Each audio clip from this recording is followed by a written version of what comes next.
Bharat Ratna doctor Bhimrao Ambedkar को कोटि कोटि नमन। ये कार्यक्रम डॉक्टर भीमराव अंबेडकर के जीवन पर आधारित है, जहां भारत की जनता के प्रति उनके योगदानों को पूरी सजगता से चित्रित और रेखांकित करने का प्रयास है। कार्यक्रम में दिखाई गई घटनाएं लब्ध प्रतिष्ठ पुस्तकों से ली गई हैं। इस कार्यक्रम के जरिए चैनल की ओर से एक विश्वसनीय, सजग और सकारात्मक प्रयास है कि डॉक्टर बाबा साहेब भीमराव अंबेडकर के जीवन की संघर्ष यात्रा एवं गौरव गाथा पूरे आदर के साथ घर घर पहुंचे और उनके योगदानों से सभी संपूर्णता में परिचित और आह्लादित हों।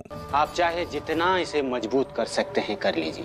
ताला तोड़ेंगे ना बाबा तो चोरी के इल्जाम में अंदर हो जाएंगे। टूटने का शाब्दिक अर्थ बहुत छोटा होता है,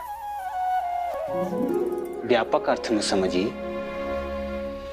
जाइए।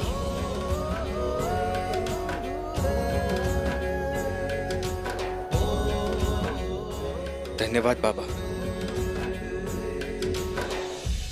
प्रणाम बाबा। भीम ने बताया तो मुझसे रहा नहीं गया। अगर आप हमारे साथ हमारे घर चलते तो अच्छा लगता। अवश्य चलेंगे, लेकिन थोड़ा समय दीजिए। कुछ कार्य शेष हैं, उसे कर लेता हूं। जी।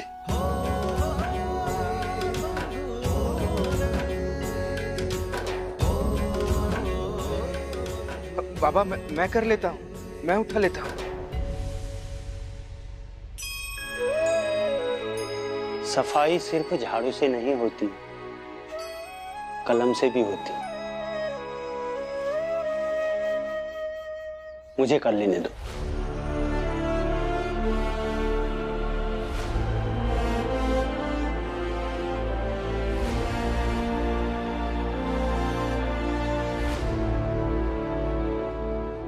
मेघनाथ जी, एक समस्या समाप्त नहीं होती, दूसरी खड़ी हो जाती। आज ये हमारे ऑफिस में एक बाबा आए थे, फकीर। अरे उनके चेहरे पर क्या तेज था, क्या ललाट था। उसे देखकर मैं तो भयभीत हो गया। अरे मैनेजर साहब, आप भी कहाँ ये बाबा फकीरों को लेकर परेशान होने लगे। अरे इनकी क्या औकात, बेकार में आप परेशान होते रहते हैं। वैसे मुझे लगता है आप जिस बाबा की बात कर रहे हैं, मुझे भी मिला था वो। मुझे तो ऐसा कुछ खास नहीं लगा, ऐसा ही है। ऐसा ही नहीं है, पूरे आत्मविश्वास के साथ कह रहे थे ताला टूटेगा। मुझे तो बहुत पहुंचे हुए लगते हैं। क्या बोलूं। चलिए, अभी थोड़ी देर में पता चल जाएगा उस बाबा की औकात कितनी है। क्या है ना, मैंने भेजा है महिपाल को उसकी कुंडली निकालने के लिए। बस थोड़ी देर में आता होगा, तब तक आप चाय पीजिए। बाबा लो आई गया। हाँ बेटा, कुछ पता चला उस फकीर के बारे में? बाबा मैंने पता किया और यही पता चला कि वो फकीर कोई मामूली फकीर नहीं है। वो बहुत पहुंचा हुआ फकीर है, लोग मानते हैं उसे। और वो हमेशा शिक्षा, स्वास्थ्य और सफाई की बातें करता रहता है। और बाबा ये भी पता चला कि वो जो घूम घूम कर भीख मांगकर चंदा इकट्ठा कर रहा है ना, वो भी इसलिए कि वो धर्मशाला खोल सके। और वो जहां से भी गुजरता है सफाई करता हुआ जाता है। ला, एक और सहारा मिल गया उस भीमराव को। कमाल है, ये भीमराव की किस्मत भी ना कमाल की है। हर बार जब भी उसका अंत आता है, कोई ना कोई नया सहारा मिल जाता उसे। अब ये बाबा आ गए उसके सहारे के लिए। ये लड़ाई हम हार नहीं सकते। भीमराव को हमारे अखबार के ऑफिस में फिर से नौकरी नहीं मिलनी चाहिए, वरना हमारी जाति की हार होगी। मैनेजर साहब, आप परेशान मत होइए, ऐसा बिल्कुल नहीं होगा, ना मैं होने दूंगा। पर इसके लिए इस बाबा का भी कुछ तो करना पड़ेगा। पर बाबा हम करेंगे क्या? अरे यही तो सोचना है महिपाल। जैसे हर बार हम उस भीमराव की कोई ना कोई काट निकाल लेते हैं, वैसे ही इस बाबा की भी काट तो निकालनी पड़ेगी। ये तो कहीं ऐसा ना हो, नहीं गलती से ही सही वो भीमराव को नौकरी दिलाने में कामयाब ना हो जाए।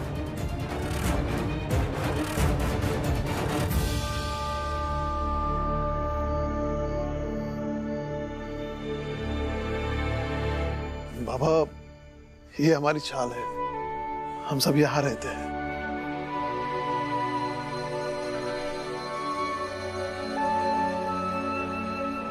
चलिए आइए। अरे ये क्या? ये कौन है बे? हाँ? पता नहीं भीम किसे ले आया। अगर आशीर्वाद देना है तो लीजिए, ये तो चुप रहिए। नहीं नहीं, मैं कौन होता हूँ आशीर्वाद देने वाला? वो तो भीम जैसे मेहनती संघर्षशील व्यक्ति ने मुझे आमंत्रित किया, इसलिए मैं आ गया।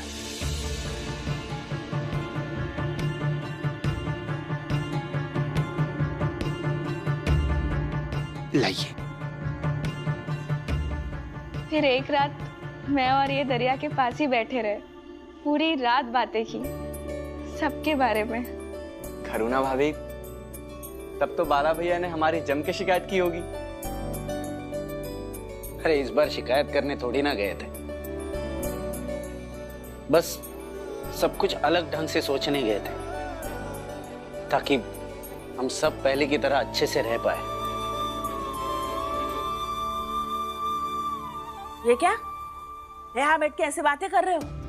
और वहाँ भीम किसी बाबा फकीर को ले आया है, अब उसका भी खाना बनाओ। कमाना धमाना 1 रुपए का नहीं, बस मुसीबत बढ़ाने में माहिर है तुम्हारा भीमराव। और आई,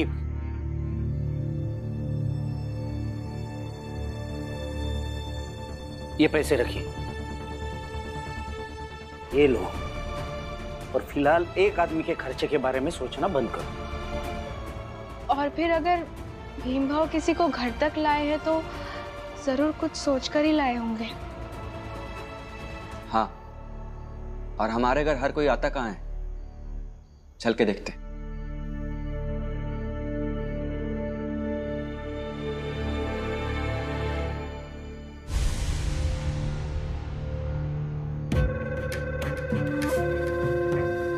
ये तीनों बहू बेटे एक हो रहे हैं और ये बात मेरे लिए अच्छी नहीं है।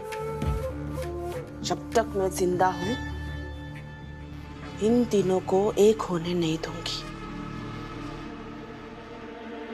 गाड़गे बाबा के सभी शिष्य गाड़गे बाबा जैसा बनना चाहते हैं। सभी का यही उद्देश्य है जो मेरे गाड़गे बाबा सोचते हैं। तो फिर कहानी बताइए ना गाड़गे बाबा के बारे में, आपके बारे में, कैसे आप एक अनोखी यात्रा पर निकल पड़े। गाड़गे बाबा कहते हैं कि हमारे समाज की जो प्राथमिक जरूरत है वही हम फकीरों का स्वप्न होना चाहिए। पता है, मैं अपने बाबा के साथ इस चौल में पहले भी आ चुका हूं, लेकिन तब ये मालूम नहीं था कि आज मैं यहाँ फिर से ऐसे आऊंगा। कब आए थे आप? जब भीम ने 10वीं की परीक्षा उत्तीर्ण की थी।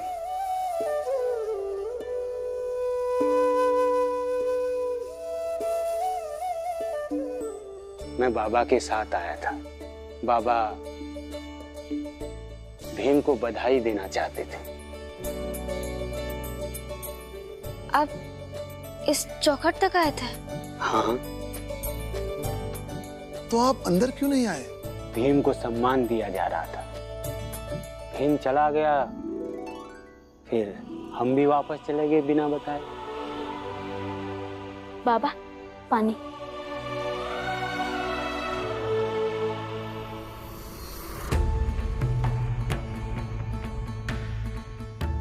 अरे ये तो वही है जो रास्ते पर दिखा था।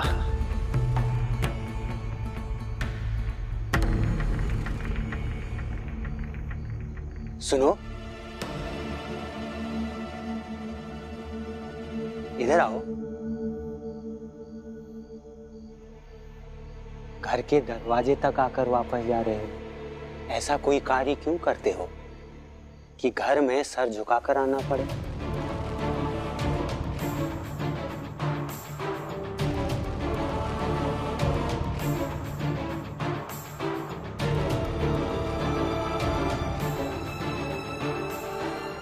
क्या किया इन्होंने, पूछना होगा।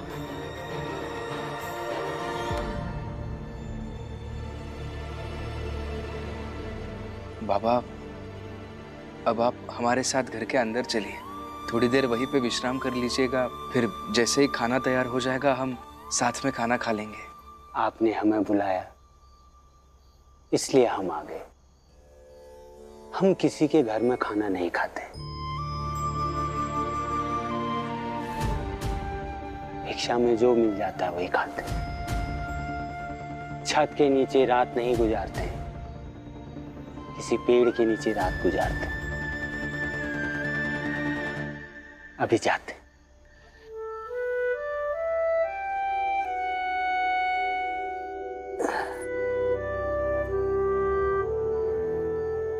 तो बाबा जैसे ही खाना तैयार हो जाएगा मैं आपको खाना लाके दे दूंगा। मिल जाऊंगा तो खाना दे देना। चलो।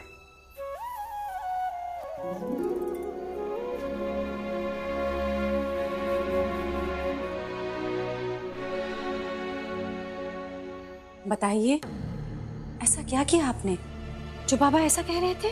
अरे मैं क्या करूंगा, फकीर आदमी था, बोल दिया होगा कुछ। मैं बताता हूँ।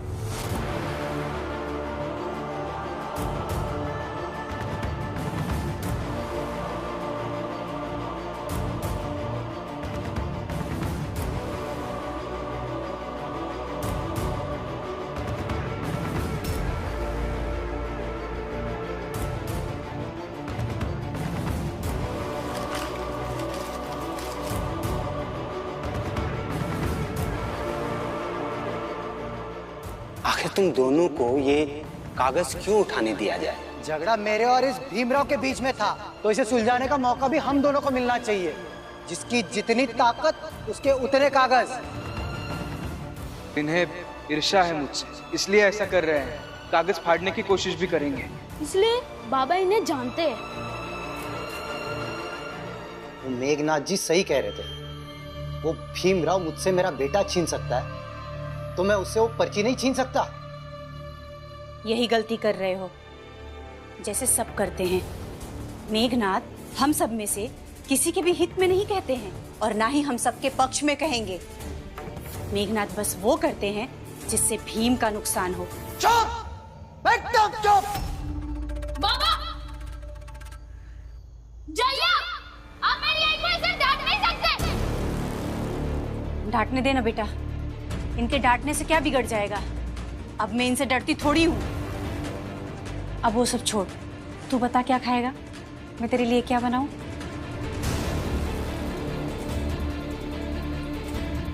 बाबा ऐसा हो तो क्या खाने के लिए कहोगे? मैं तुम्हारे लिए तुम्हारी मनपसंद दाल और रोटी बना देती हूँ, ठीक है?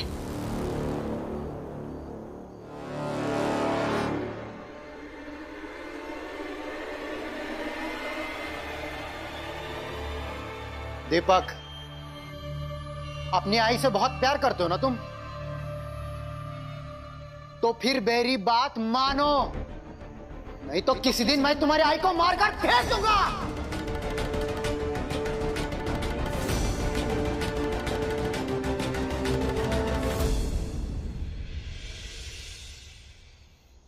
इतनी रात हो गई है, अब कहाँ ढूंढेंगे उन्हें? लगभग हमने उन्हें हर जगह ढूंढ लिया है। कहीं वो शहर छोड़कर तो नहीं चले गए होंगे ना? पता नहीं रमा।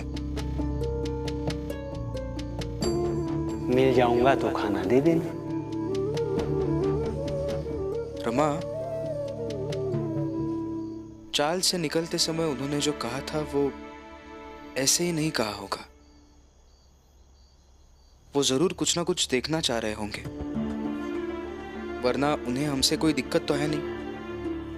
तो साफ साफ बता भी सकते थे कि मैं बाहर उस जगह पर रहूंगा तो वहां खाना लाकर दे देना, लेकिन उन्होंने ऐसा नहीं कहा। उन्होंने कहा कि अगर तुम लोग मुझे ढूंढ पाए तो खाना दे देना। तो मुझे ऐसा लगता है कि इसके पीछे उन्होंने जरूर कुछ ना कुछ सोचा होगा। शायद इसलिए उन्होंने ऐसा कहा होगा। वो देखना चाह रहे होंगे कि आप उन्हें ढूंढ पाएंगे या नहीं।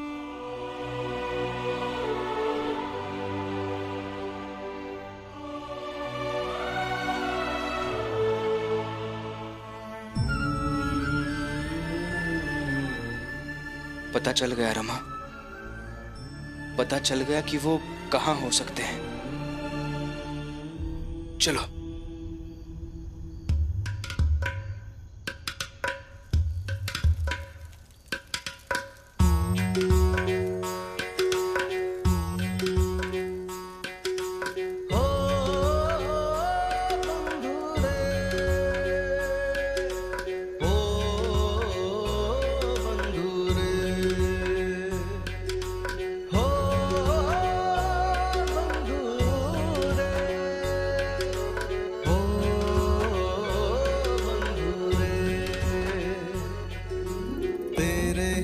चरण से होंगे तेरे कर्म जागर, और तेरे कर्मों से भरेगी पाप पुण्य की घागर। ओ बंधु रे, ओ बंधु रे, ओ बंधु रे, ओ बंधु रे। मैं फकीर पढ़ना ना जानूं पर इतना तो जानूं, मैं फकीर पढ़ना ना जानूं पर इतना तो जानूं। भाव प्रेम सब नदियां जैसे और तेरा मन सागर, तेरे ही आचरण से होंगे तेरे कर्म जागर।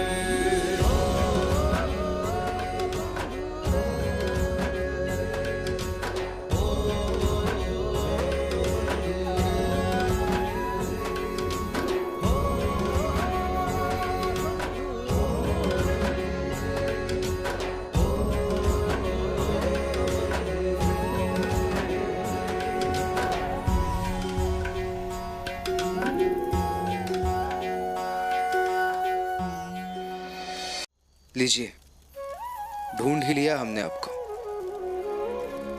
कैसे पता चला कि मैं यहाँ हूँ? बाबा, जब व्यक्ति अकेला होता है तब उसका पसंदीदा कार्य करता है। जैसे मैं जब अकेला होता हूँ तब किताब पढ़ लेता हूँ, कुछ ना कुछ लिख लेता हूँ। आज सुबह जब मैंने आपको देखा तब आप संगीत गा रहे थे, तो मुझे ऐसा लगा कि शायद संगीत गाना आपको बहुत पसंद होगा। आप जैसा व्यक्ति इतनी रात में इस बंबई जैसे भरे शहर में, जहां बहुत लोग रहते हैं, भीड़ होती है, वहां बीच शहर में जाकर तो संगीत नहीं गाएंगे, क्योंकि आप जैसे व्यक्ति दूसरों की नींद में बाधा भी नहीं उत्पन्न करते। इसलिए मैंने सोचा कि जरूर आप किसी ऐसी जगह पर बैठकर गा रहे होंगे जहां कोई व्यक्ति ना हो, और हम दोनों मिलकर ऐसी जगह ढूंढने लगे और आप मिल गए। लीजिए, ये खाना खा लीजिए।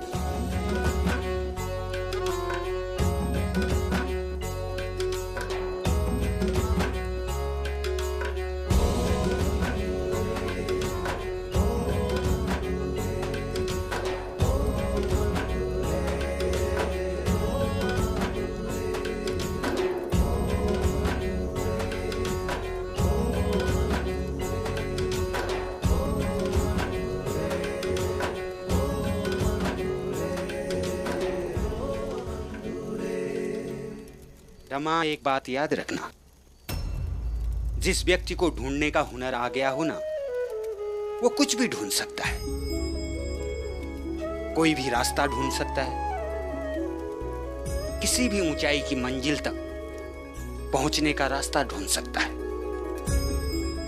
उसके जीवन में चाहे कितनी बड़ी बाधा क्यों ना आ जाए, वो उससे बाहर निकलने का रास्ता अवश्य ढूंढ लेता है।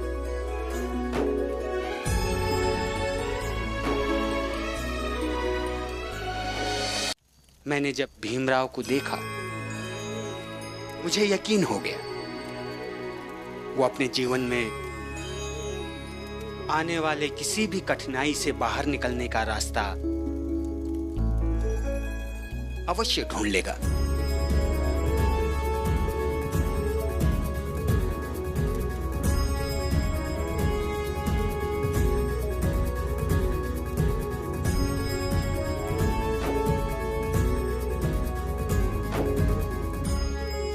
आओ बैठो। नहीं, ठीक है बाबा। इतने पढ़े लिखे व्यक्ति हो, पढ़े लिखे व्यक्ति का औहदा बहुत बड़ा होता है, मगर आप अनुभवी हैं। सामाजिक कार्य करने का संतोष है।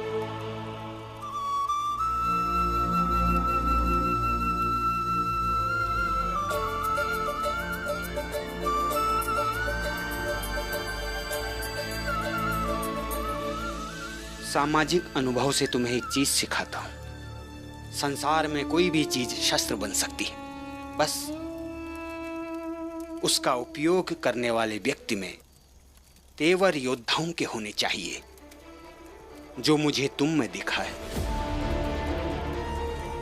और तुम्हें तुम्हारी लड़ाई का शस्त्र मिल गया है। मानसिक सफाई जरूरी है,